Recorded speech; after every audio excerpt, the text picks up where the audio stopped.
తెలంగాణ రాష్ట్ర వ్యాప్తంగా మళ్లీ భిన్న వాతావరణ పరిస్థితులను చూస్తున్నాము. గత కొన్ని రోజుల క్రితం వరకు కూడా తెలంగాణ రాష్ట్ర వ్యాప్తంగా మోస్తారు నుంచి భారీ వర్షాలు కురిశాయి. నైరుతి రుతుపవనాలు కూడా తెలంగాణ రాష్ట్ర వ్యాప్తంగా విస్తరించాయి. అయితే 1-2 రోజులుగా తెలంగాణ రాష్ట్ర వ్యాప్తంగా చూసుకుంటే పొడిబారిన వాతావరణం కనిపిస్తుంది. అక్కడక్కడ చిరుజల్లులు, తేలికపాటి వర్షం కూడా నమోదైంది. అయితే ఈ రోజు నుంచి రానున్న 4 రోజుల పాటు తెలంగాణ రాష్ట్ర వ్యాప్తంగా పరిస్థితి ఏ విధంగా ఉండే అవకాశం ఉంది, ఏంటి అనేది కూడా తెలుసుకుందాము. మనతో పాటు వాతావరణ శాఖ అధికారి ధర్మరాజు గారు ఉన్నారు. మిగతా విషయాలను ఆయన మాటల్లోనే అడిగి తెలుసుకుందాము. నమస్తే సార్. సార్, నైరుతి రుతుపవనాలు తెలంగాణ రాష్ట్ర వ్యాప్తంగా కూడా విస్తరించాయి అని చెప్పుకున్నాము. అదేవిధంగా మోస్తారు నుంచి భారీ వర్షాలు కూడా కురిశాయి. కానీ ఒక్కసారిగా మళ్ళీ వాతావరణం మారిపోయింది, పొడి వాతావరణం కనిపిస్తోంది. ఎందుకు అంటారు? ఒక విధంగా చెప్పాలి అంటే నైరుతి రుతుపవనాలు అనేవి ఈ సంవత్సరం ముందస్తుగా వచ్చి రాష్ట్రాన్ని ఒక 2 రోజుల కాల వ్యవధిలోనే మనకి మొత్తం రాష్ట్రం అంతటా కూడా వ్యాపించిన విధంగా మనం చూసాము. సో ఈ 2 రోజులు కూడా మనకి గత 4 రోజులుగా కూడా విస్తారంగా కూడా వర్షాలు అనేవి కూడా మనకి రావడం అనేది కూడా చూసాము.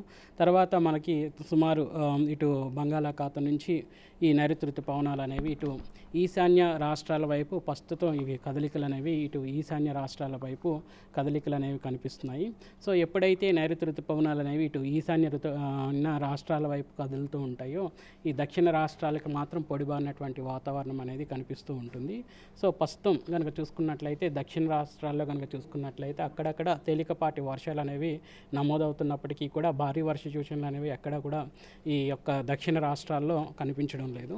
సో పరిస్థితి ఎన్ని రోజుల పాటు ఉండే అవకాశం ఉంది అంటారు? సో సుమారు మనకి 4-5 రోజులు, రానున్న 4 రోజులు కూడా పొడిబారిన వాతావరణం ఉండి అక్కడక్కడ కూడా తేలికపాటి వర్షాలు అనేవి కురిసే అవకాశం అయితే కనిపిస్తుంది. ముఖ్యంగా చూసుకున్నట్లయితే పగటిపూట కొంచెం క్లౌడీ వెదర్ కనిపించినప్పటికీ కూడా మేఘకృతమైనటువంటి వాతావరణం కనిపించినప్పటికీ కూడా రోజు పొడిగించే కొద్దీ కూడా మనకి కొంచెం ఎండ తీవ్రత కూడా పెరిగే అవకాశం అయితే కనిపిస్తుంది.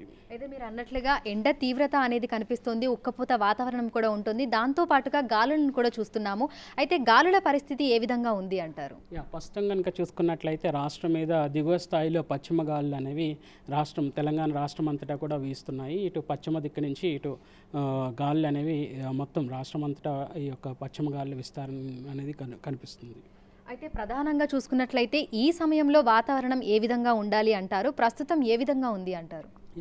ఒక విధంగా చెప్పాలి అంటే మనకి సర్వసాధారణంగా చూసుకున్నట్లయితే జూన్ మొదటి వారంలో నైరుతి రుతుపవనాలు అనేవి ఇటు దక్షిణం నుంచి ఉత్తరం వైపు కొనసాగే అవకాశం అయితే కనిపిస్తుంది.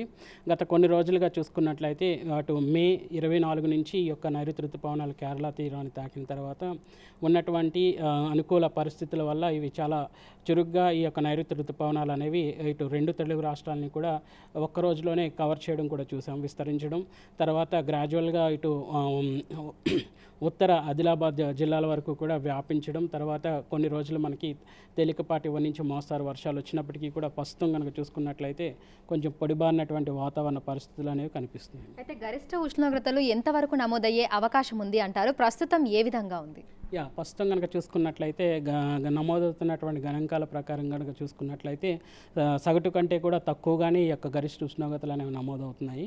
సో రానున్న 2 రోజులు కూడా కొంచెం తక్కువగా నమోదైనప్పటికీ కూడా తర్వాత నుంచి క్రమేపీ పెరిగే అవకాశం అయితే కనిపిస్తుంది. సో హైదరాబాద్తో పాటు శివారు ప్రాంతాలలో పరిస్థితి ఏ విధంగా ఉండే అవకాశం ఉంది అంటారు? ఉదయం అంతా కూడా మనకి క్లౌడీ వెదర్ అనేది కనిపిస్తోంది. ఇక మధ్యాహ్నం సమయంలో కూడా మనకు ఒక్కసారిగా వాతావరణం మారిపోవడము, ఒకసారి ఉక్కపోత, మరొకసారి ఈ చలి తీవ్రత అనేది కూడా కనిపిస్తోంది. సో పరిస్థితి ఎలా ఉండే అవకాశం ఉంది అంటారు?